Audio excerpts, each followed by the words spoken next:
गुरुदेव और मां गायत्री के चरणों में कोटि कोटि नमन करते हुए, गुरुदेव को साक्षी मानते हुए आज हम पूज्य गुरुदेव की अमृतवाणी सुनेंगे।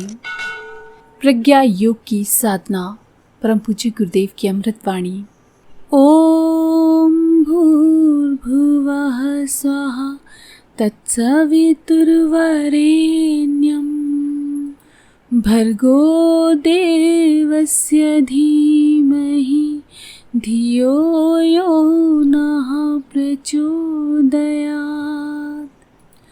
आगे गुरुदेव कहते हैं, देवियों भाइयों, भगवान के अवतार समय समय पर हुए हैं और जब जिस काम के लिए जरूरत पड़ी है तब तब उसी काम के लिए उन्होंने अवतार उसी तरह का धारण किया है। ये समय इस तरह का है कि इसमें आस्था संकट छाया हुआ है। सब जगह आस्थाएं कमजोर पड़ गई हैं। आदर्शों के लिए कहिए, उत्कृष्टताओं के लिए कहिए, सबके बल आस्थाएं कमजोर पड़ने की वजह से जो आदमी काम कर रहा है, चिंतन कर रहा है, ये गलत कर रहा है। उसका निवारण करने के लिए भगवान का नया अवतार होना चाहिए, वह प्रज्ञा अवतार होना चाहिए। निष्कलंक भी इसी को कहते हैं। 10वां अवतार या 24वें अवतार निष्कलंक अवतार हैं, जिसे प्रज्ञा अवतार कहते हैं। प्रज्ञा दूरदर्शी विवेकशीलता को कहते हैं। केवल वही निष्कलंक है और सब में कलंक लगा हुआ है। इसलिए ये महाप्रज्ञा के अवतार का जो समय है, इसको आप बहुत महत्वपूर्ण माने और इसी का स्मरण करें। अपनी उपासना में इसी का समावेश करें। गायत्री को त्रिपदा कहा गया है। सरस्वती, काली, लक्ष्मी इसके ही भीतर आ जाती हैं। ब्रह्मा, विष्णु, महेश भी इसी के अंतर्गत आ जाते हैं। ब्रह्मा जी को तप करके सारे विश्व को, सृष्टि को बनाने के लिए जो शक्ति मिली थी, इसी के द्वारा मिली थी। अब यही महाप्रज्ञा आदि शक्ति गायत्री के रूप में नया अवतार ग्रहण कर रही हैं। आस्था संकट का निवारण करने के लिए कैसे होगा यह अवतार? आपको मालूम है ना कि सीता जी का जन्म क्यों हुआ था? रावण को मारने के लिए जब सीता जी की जरूरत थी, तब ऋषियों ने अपना रक्त एकत्रित करके एक घड़े में बंद कर दिया था, उसे जमीन में गाड़ दिया था। राजा जनक ने उस घड़े को निकाला और सीता जी का जन्म हुआ। दुर्गा का अवतार कैसे हुआ आपको मालूम है?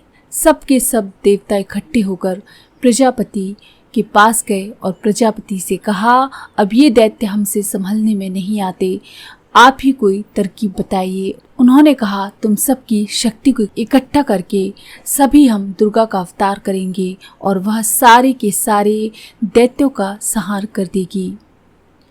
भगवान सबको समान मानते हैं, आप भी उसमें शामिल हैं और जो नहीं आए हैं वे भी शामिल हैं।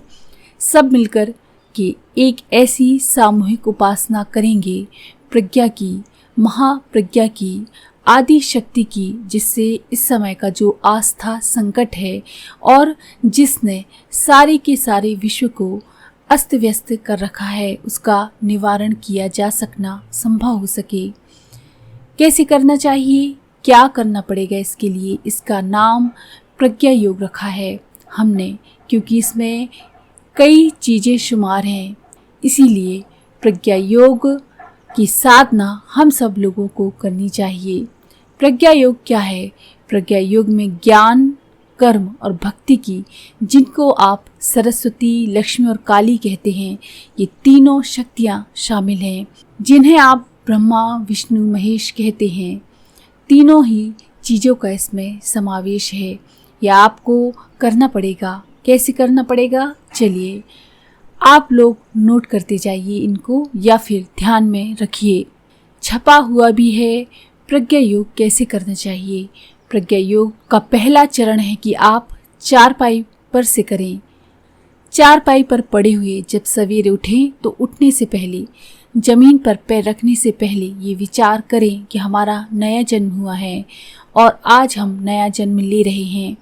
रात में जब आपका बिस्तर लगे और जब आप सोने की तैयारी करें, उस समय आप इस तरीके से करें कि हमारा आज मृत्यु का दिन है और अब हम भगवान की गोद में जा रहे हैं। 84 लाख योनियों में घूमने के बाद मनुष्य का जन्म बड़ा मुश्किल से मिलता है। आप ये विचार कीजिए कि हम अच्छे से अच्छा आज का उपयोग करेंगे, आज का दिन बेकार नहीं जाने देंगे। और रात को जब आप सोएं तब आप समझिए कि आज का दिन जन्म खत्म हुआ।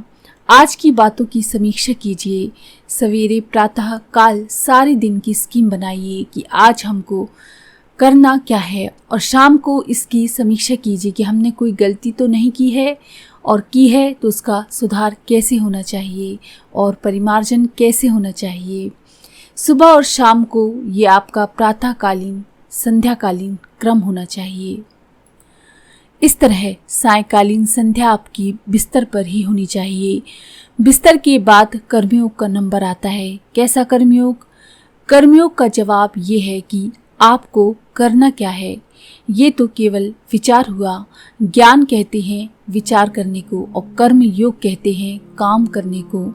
काम करने में क्या करना है? आप स्नान करके, कपड़े बदल कर, झाड़ू लगा करके अपनी पूजा के सारे सामान को साफ करके बैठिए। सबसे पहला काम है शुद्धता।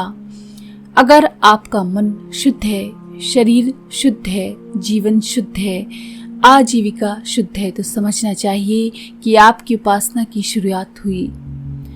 और यदि आपका मन गंदा है, आपका शरीर भी गंदा है, आपकी कमाई भी गंदी है, आपके विचार भी गंदे हैं, तो आप समझिए कि आप तो पूजा कर रहे हैं, उसका परिणाम नहीं मिलेगा। इसीलिए शुद्धता पहला काम है। शुद्धता के लिए कुछ विधियां बताई गई हैं। कौन कौन सी विधियां हैं? पवित्रीकरण है, आचमन है, प्राणायाम है, न्यास है।